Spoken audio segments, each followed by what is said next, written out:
오늘은 분별과 해석이라는 제목으로 함께 하나님의 말씀을 나누도록 하겠습니다. 따라하시겠습니까?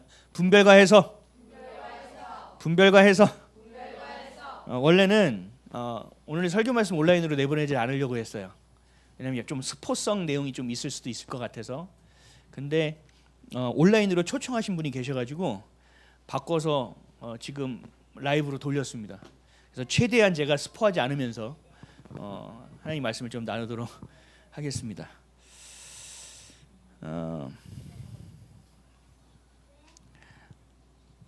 네 가지의 에피소드가 나와요. 네 가지의 에피소드가 나오는데 첫 번째는 음식을 먹다가 이물질이 나왔습니다. 두 번째는 위층에서 밤에 자야 하는데 층간 소음이 계속 들립니다. 또 세 번째는 카페에서 아주 얍실하게 커피를 주문하는 진상 손님이 있었습니다. 또 마지막은 멍청하게 당한 속이는 여자친구의 사건이 있었습니다. 근데 이 네 가지의 이야기에 공통점이 있습니다. 제가 스포 때문에 이건 짧게 얘기했습니다. 첫 번째 음식에 이물질이 있을 때 이 주인공이 이렇게 생각해요. 왜 나한테 이런 일이 일어나는가? 두 번째 위층 층간 소음이 있었을 때는 궁금할 때 가만히 있는 것보다 물어보라고 했다. 어머니가 그랬다라고 하는 것입니다. 세 번째는 카페의 원칙을 이야기했습니다. 네 번째는 뒤에서 살펴보고요. 이 세 가지의 핵심은 뭐냐? 모든 해석이 자기중심적 해석을 하고 있다는 사실입니다. 그리고 또 하나, 자기는 그리스도인이기 때문에 그래도 참고 있고 화내지 않고 있고 또 화를 내는 것은 죄이기 때문에 최대한 섣불리 행동하고 있지 않다라고 생각하고 있다는 것입니다. 하나님의 기준에 있지 않고 자기네 기준 가운데 있으면서도 나는 하나님의 말씀을 잘 지키고 있다고 생각하는 우리의 모습과 너무나 비슷한 모습이 오늘 주인공 김수호의 모습입니다. 그러면서 얘기했죠. 카페에서 원칙이요 할 때 망했다. 그러면서 주인공이 차를 타고 가면서 고민합니다. 내가 너무 예민한 건가? 내가 너무 깐깐한 건가? 내가 이렇게 끝까지 참아도 되나? 더 참아야 되는 것인가? 라고 고민하게 됩니다. 그럼 여러분들에게 묻겠습니다. 여러분들은 그런 주인공 같은 삶을 살아간다고 했을 때 어디까지 참는 것이 맞다고 생각합니까? 화를 내는 것은 죄라고 생각하십니까? 아니면 무조건 참는 것이 맞다고 여기십니까? 우리가 이렇게 실제적인 상황을 맞닥뜨리게 될 때는 쉬운 일이 아닙니다. 어렵습니다. 그래서 우리는 이렇게 하려고 해요. 어떻게 대처하지? 어떻게 해야 하지? 방법론적인 것을 생각합니다. 그러나 하나님이 원하시는 것은 그 방법이 아닙니다. 시선이었습니다. 이 문제를 어떻게 바라볼 것인가? 이 상황을 어떻게 분별하고 해석하여 선택하고 결단할 것인가에 대해서 하나님의 관심이 있다는 것입니다. 그래서 우리가 이것을 벗어나지 못하고 우리의 중심이 우리 가운데 있다면 영화에서 말한 것처럼 페이지 2를 벗어날 수가 없습니다. 그러나 우리의 시선으로 하나님의 시선께 뜻에게 드리고 그것이 맞춰짐을 통해서 우리가 그것을 성경적으로 해석하고 분별하고 해석하고 적용할 수 있는 삶이 된다면 우리도 마지막 주인공처럼 페이지 3의 인생, 제자됨의 인생을 살아갈 수 있을 것이라고 믿습니다. 여러분 또한 그렇게 살아가시기를 주님의 이름으로 축복합니다. 그래서 우리가 살펴볼 것은 첫째, 시선이 바뀌어야 된다는 겁니다. 시선. 주인공이 계속적으로 힘들어하는 것은 계속적으로 발생하는 문제 때문에 어려워하는 것이 아닙니다. 우리도 살아가면 이런 문제들은 계속 발생합니다. 하루에도 수없이 많은 선택을 해야 합니다. 그래서 좀 더 자세히 살펴보면 이 주인공이 계속적으로 힘들어하게 되는 이유는 어디 있느냐? 그 발생되는 현상, 발생하는 상황, 그래서 그것을 내가 이해하기 위해서 그 원인을 찾는 것, 더 쉽게 말하면 내 눈에 보여지고 내가 느껴지는 감정 안에서 그 팩트만 보고 있기 때문에 계속적으로 김호수는 수인가요? 김수호는 김호수인가요? 주인공은 헤매고 있다라는 얘기입니다. 이분의 실제 이름이 반대거려서 제가 헷갈리는 거예요. 들으세요. 중요하지 않아요. 그러니까 이 문제가 내가 이 상황, 내 눈에 보이는 팩트, 그래서 이것을 내가 이해하냐 못하느냐, 이것을 내가 용납하냐 수용하느냐 옛 차이에서 계속 머무르니까 결국 뭐가 되느냐, 대본대로 살 수 있는 삶이 안 됐다는 얘기입니다. 대본을 믿고는 있는데 대본대로 안 됐다는 얘기예요. 만약에 예수를 믿지 않는 사람이라면 인생은 더 단순해질 수 있습니다. 내 멋대로 하면 되거든요. 화날 때 화내고요, 짜증낼 때 짜증내고요, 고소할 때 고소하면 되거든요. 근데 예수를 믿는 자니까 뭐가 자꾸 걸리는 거죠. 예수를 믿는 사람이기 때문에 이런 하나하나의 사건들이 갈등적 요소로 내게 다가오는 겁니다. 예수를 믿지 않는다면 이런 갈등은 일어나지도 않습니다. 그래서 예수를 믿으니까 음식물이 발생했을 때 많은 사람들은 겁박하거나 리뷰를 남기거나 전화하거나 해서 그 가격을 조금이라도 깎아보려고 합니다. 예전에 저도 한번 그런 적이 있습니다. 하다가 마음이 양심이 찔려서 다음부터는 조심하세요 이러고 끊었습니다. 근데 그렇게 안 하니까 자기가 참고 있으니까 사람들이 자기를 무시한다고 생각하는 거예요.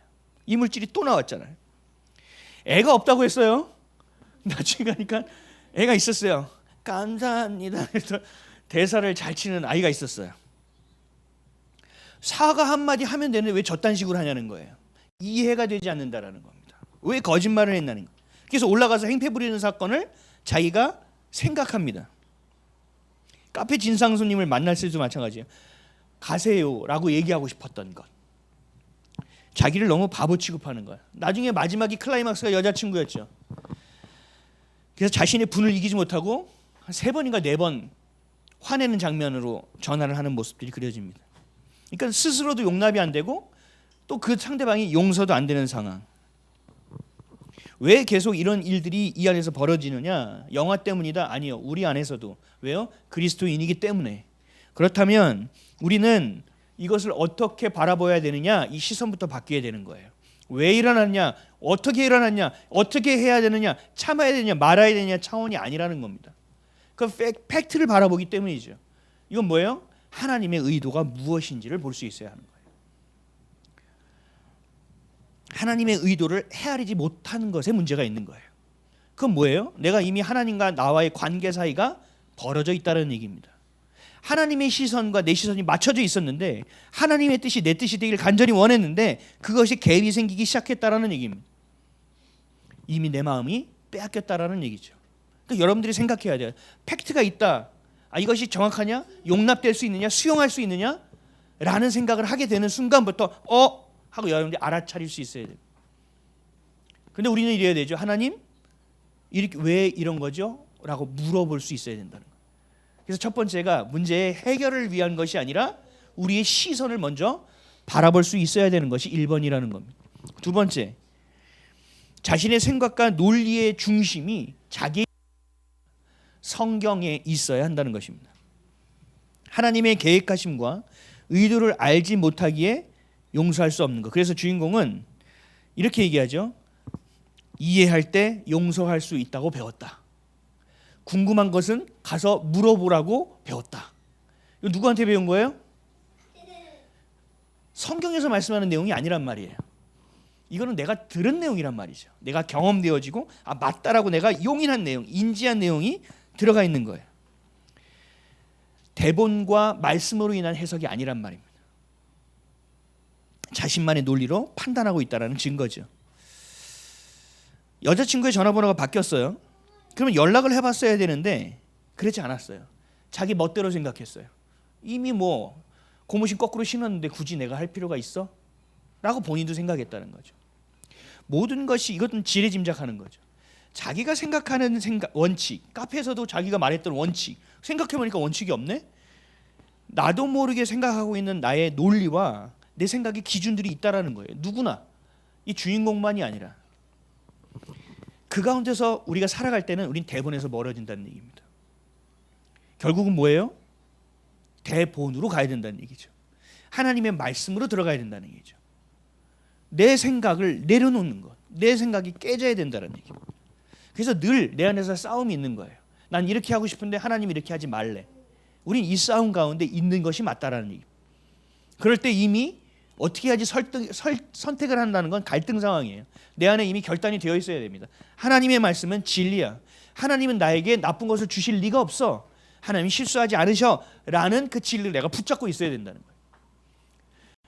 많이 봤어요. 정말 주님께 충성하고 주님께 기도하고 주님 이렇게 이루어달라고 했는데 주님이 이루어지지 않았을 때 그 사람들의 반응은 처음엔 다 원망하고 불평하고 넘어질 수는 있어요. 그러나 그 다음의 단계, 그럼에도 불구하고 하나님 이유가 있습니까? 라고 애절하게 애통한 마음으로 기도의 자리에 가서 울고불고 하느냐, 아니면 그런가 보다 하고 내 뒤편에 묻어놓고, 아니면 그 상처를 흙으로 잠시 덮어놓고 내 마음대로 살고 있는, 하나님을 믿는다고 하면서도 하나님 온전히 믿지 않는 것들이 내 안에 쌓여진다라는 것입니다. 현상과 원인을 계속 보다 보면 답이 안 나와요. 그래서 세상적으로 머리가 똑똑한 사람들은요, 신앙을 갖기가 더 어려워요. 내가 논리가 살아있고 머리가 팽팽 돌아가는 사람은 믿음을 갖기가 더 어려워요. 이런 사람과 대응하면 늘 뭐 하는지 아세요? 성경 말씀을 가지고 자기가 빠져나갈 길을 찾아요. 합리화시킬 것을 어떻게든 맞춰보려고 해요. 하나님 말씀은요, 내가 그렇게 재단해서 하나님의 말씀을 적용하는 것이 아닙니다. 하나님의 말씀은 그냥 있는 그대로 적용시켜야 되는 겁니다. 그러려면 하나님이 적용시키는 그 하나님의 의도를 알아야 될 거 아닙니까? 하나님의 마음을 알아야 될 거 아닙니까? 이것이 바로 교제예요. 주님을 예배하는 이유고 주님과 대화하는, 기도하는 이유이기도 한다는 거예요. 하나님의 마음이 여러분의 마음에 부어지지 않을 때는 주인공처럼 억울한 얘기가 드는 거예요. 배신감만 당한 얘기만 듣는 거예요. 섭섭하다고만 얘기하는 거예요. 피해당하고 사기당하는 너무 극단적인 캐릭터가 아니냐는 반문만 나올 수밖에 없다는 얘기입니다. 그때 작가가 이렇게 얘기하죠. 품을 수 있는 그릇이 될 때 새로운 기회와 만남, 축복이 찾아오는 것으로 연결되어야 하는데, 매번 선택이 자기중심적 선택과 논리와 현상과 원인만 바라보는 믿음 없는 태도를 하니 다음 페이지로 넘어가지 못하는 겁니다.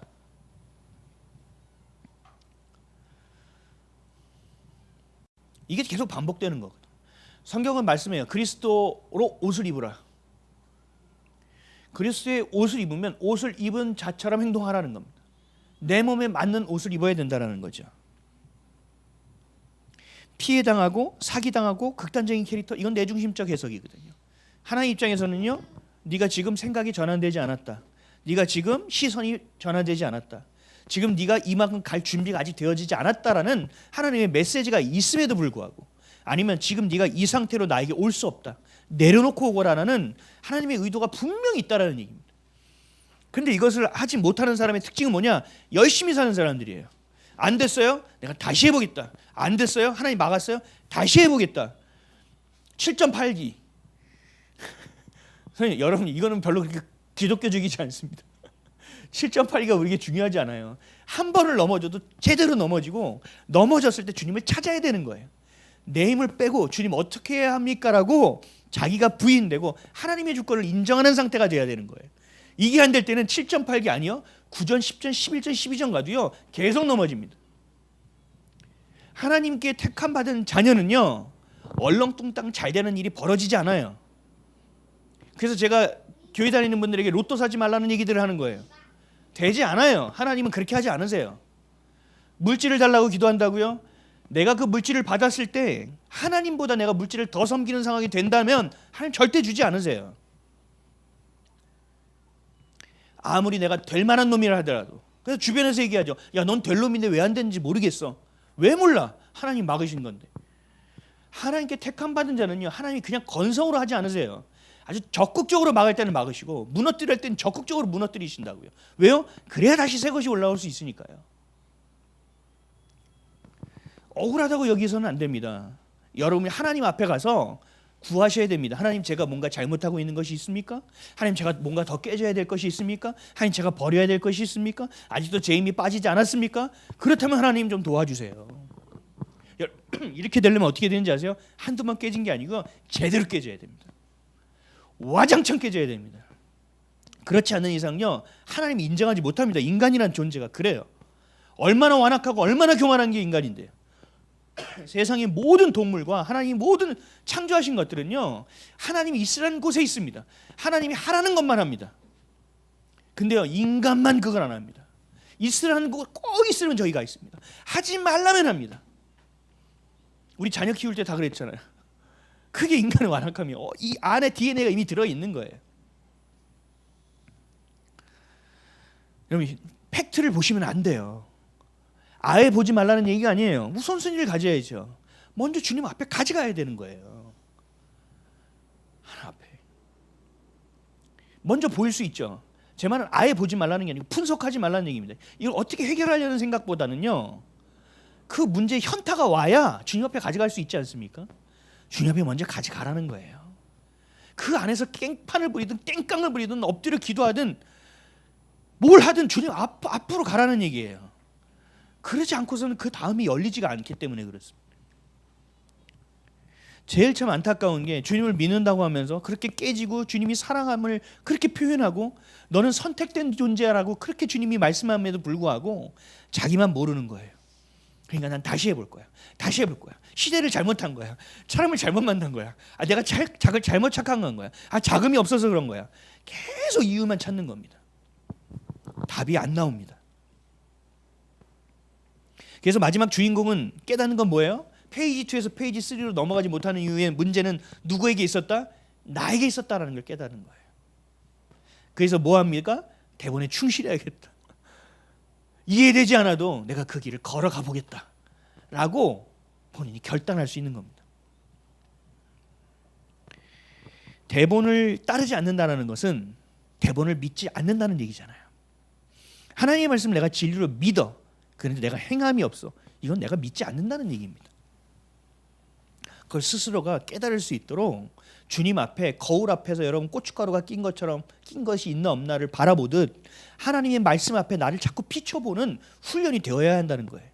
이게 바로 큐티고 묵상인데 우리나라 사람들이 큐티 묵상하면 꼭 그래요. 결단하고 끝나요. 자기를 바라보며 회개하고 주님 어떻게 해야 되라는 기도를 해야 되는데 나는 다음에 그렇게 잘 살아야겠다 이러고 끝나요.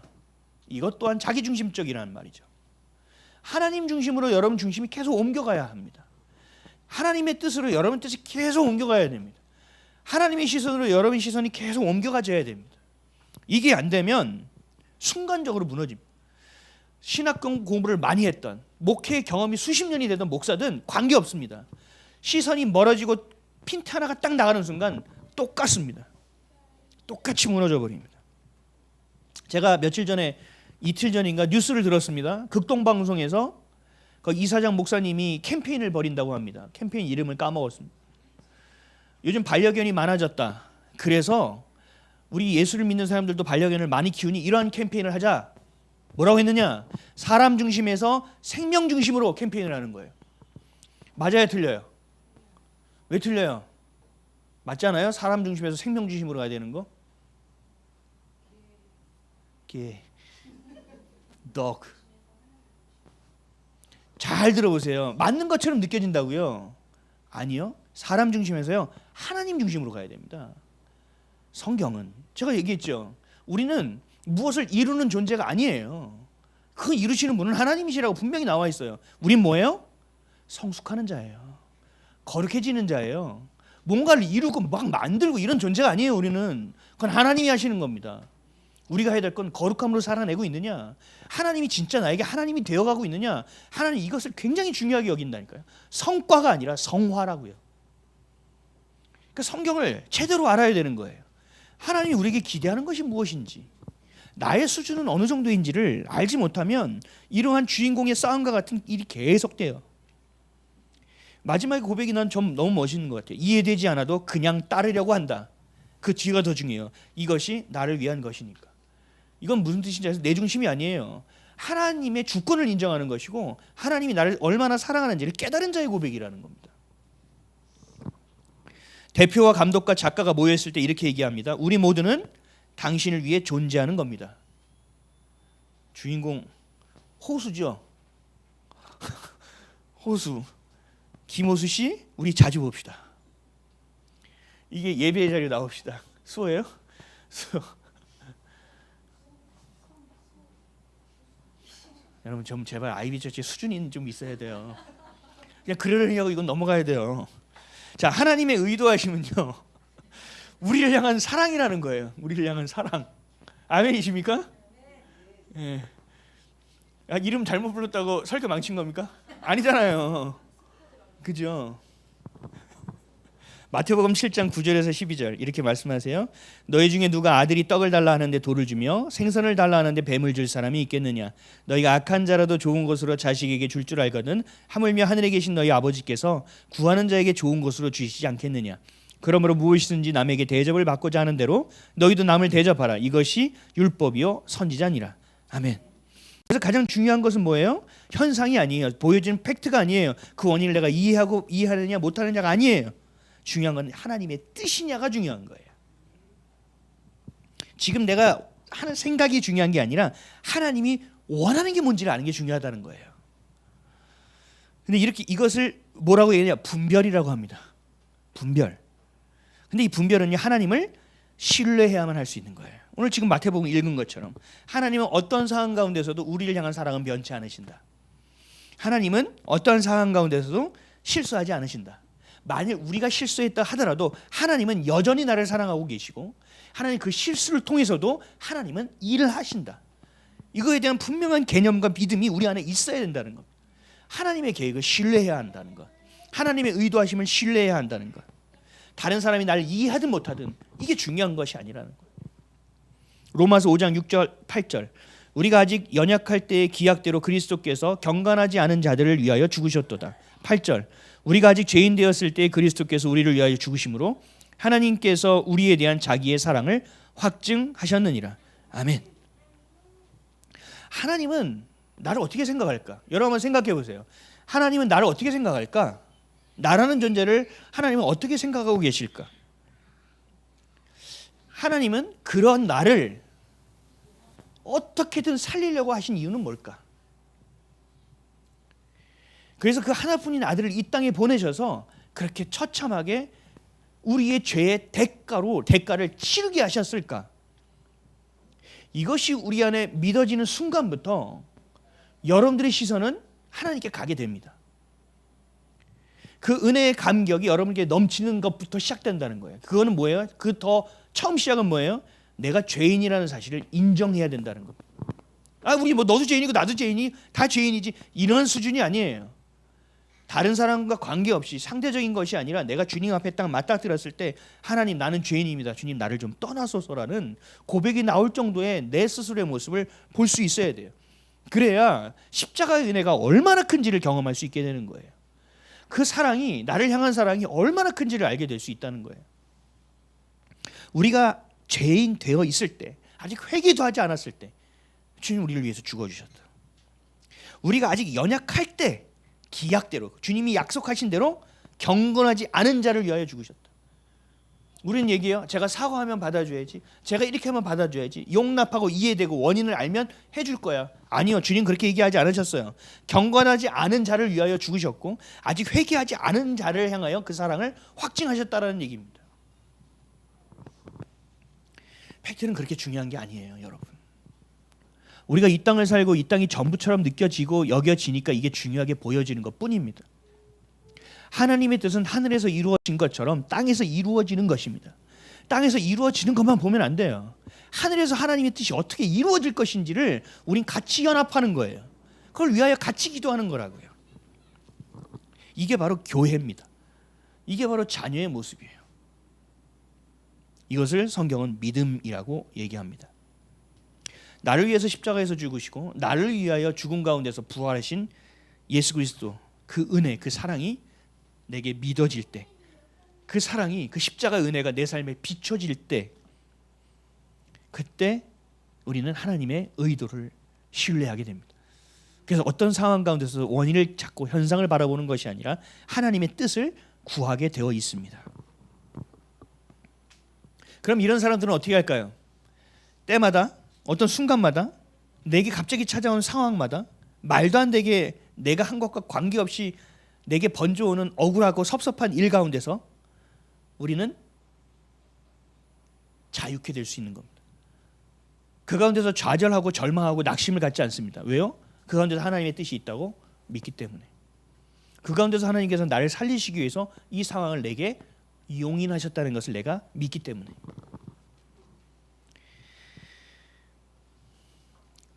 좌절하지 않는다는 얘기가 아니에요. 낙심하고 절망하지 않는다는 얘기가 아니에요. 그러나 그 시선을 빨리 주님 앞에 가져올 수 있는 영적인 실력들이 생기고 영적인 근육들이 붙는다는 겁니다. 그럴 때 여러분들은 내가 누구인지에 대한 정체성이 온전하여지는 거예요.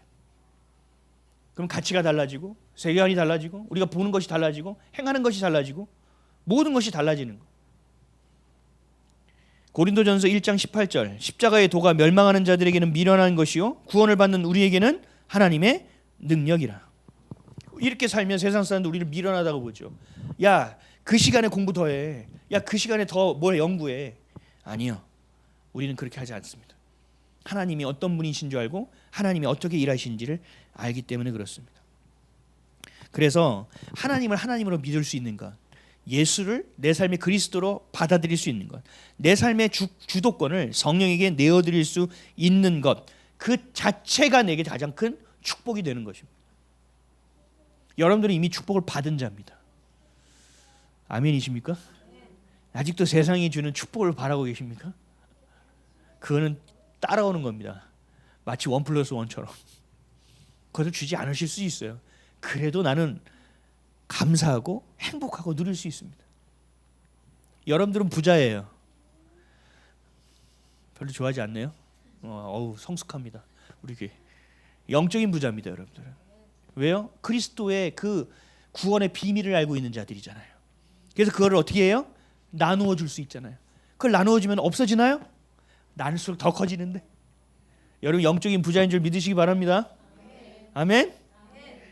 그러니까 여기는 여러분들이 복의 근원인 거예요. 그래서 하나님을 아는 것, 그리고 하나님을 믿는 것. 그러니까 아는 것은 내가 머리로 보고 듣고 아는 게 아니라 내 삶의 자리에서 경험되어져서 아는 것.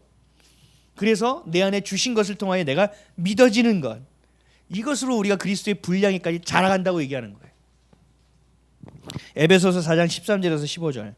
우리가 다 하나님의 아들을 믿는 것과 아는 일에 하나가 되어 온전한 사람을 이루어 그리스도의 장성한 분량이 충만한 데까지 이르리니 이는 우리가 이제부터 어린 아이가 되지 아니하여 사람의 속임수와 간사한 유혹에 빠져 온갖 교훈의 풍조에 밀려 요동하지 않게 하려 함이라.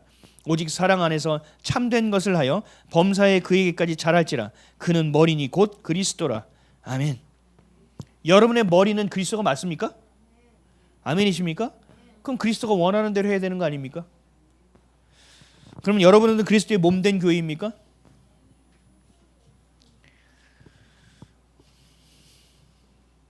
믿음으로 선포하십시오.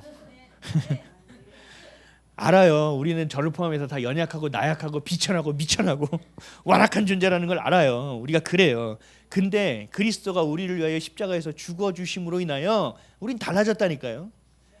직접 죽어주실 만큼의 가치가 있는 자들이란 말이죠. 그러니까 우리의 생각과 우리의 논리가 아닌 하나님의 마음이 부어져서 여러분들은 거룩한 백성이고 교회이고 사명자라는 사실, 그것을 반드시 기억해야 됩니다.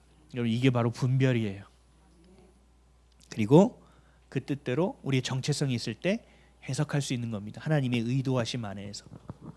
제가 아침마다 매일 요즘은 드리진 못하지만 바이블톡 쓰는 이유가 거기 있습니다.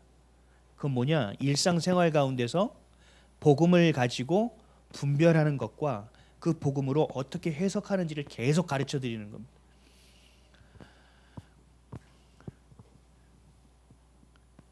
큐티하면서 이렇게 살아야겠다라는 결단에 그치는 것이 아니라 실제적으로 복음으로 살아낼 수 있는 힘들을 기를 수 있게 도와드리는 겁니다.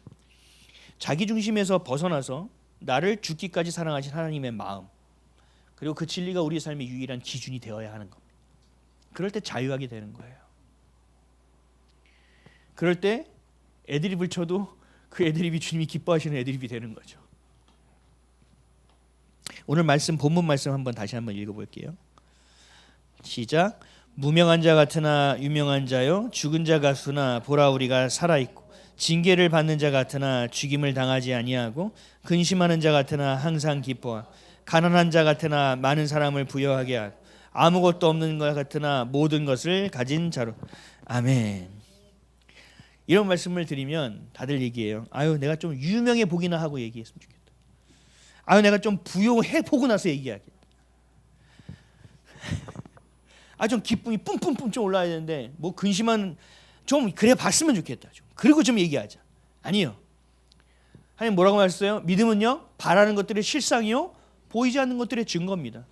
우리가 이렇게 하려고 해서 되는 게 아니라 그리스도가 내 안에 주인이 되시고 내 머리가 되실 때, 내가 그 진리를 선택하고 그 진리가 내 안에 진리가 되어질 때 이렇게 되어지는 겁니다. 아멘이십니까? 그러니까 여러분들의 자존감은 어떻게 되겠어요? 여러분의 자존감은 작아진다고요? 높아지죠. 높아지는 거죠. 나가면 시험거리가 태산이에요. 나보다 좀 어린 것 같은데 윗사람이라고 반말 찍찍 내뱉는 것부터 시작해서 어디 가서 뭐 하는데 청소부 아저씨가 옆 사람에게는 막 내그러는데 나는 딱 보더니 반말하는 거. 어떤 사람은 버스가 여기까지는 열어주는데 나는 닫고 나는 이렇게 했는데 내 건 인정이 안 되고 수도 없이 억울한 상황들이 있다니까요. 내가 유명하게 되고 싶은데 내가 무명한 자가 된다니까요. 그럴 때 그 현상을 바라보면 우린 넘어지는 거예요. 그럴 때 어떻게 해야 돼요? 하나님 주시는 뜻을 의도를 찾으셔야 돼요. 내 안에 올라오는 교만을 내가 볼 수 있어야 돼요. 내가 저 사람을 온전히 사랑하지 못하고 하나님 것으로 포용하지 못하고 수용하지 못하는 내 상태를 인지할 수 있어야 된다는 것입니다. 여러분 예수 믿지 않는 사람들에게 이 말씀을 한번 읽어봐 주세요. 그럼 뭐라고 할 건지 아세요? 마치 옛날에 우리 국어 시간에 배웠죠. 논술 시간인가? 그 시에 나오는 거 있잖아요. 소리 없는 아우성. 뭔지 아시죠? 소리 없는데 무슨 아우성이야? 이런 어떤 시적인 상징적인 의미로 이걸 받아들일 거란 말이죠. 아니요. 실제라니까요. 이거는 우리에게. 실제로 믿음의 신앙의 히브리서 11장 보면 우리 믿음의 선배들은 다 이렇게 살았단 말이죠. 사랑하는 성도 여러분, 여러분 속지 마시고 현상에 속지 마시고 여러분들 논리에 속지 마시고 많은 사람들이 그럴 것이다라는 상식에 속지 마시고 하나님의 진리를 붙드시길 바랍니다. 그래서 계속 페이지 2에서 도는 인생이 아니라 3, 4로 넘어갔으면 좋겠습니다. 그렇게 깊어지셨으면 좋겠습니다. 성장만 하는 것이 아주 가득 채워지는 성숙함이 여러분에게 있었으면 좋겠습니다.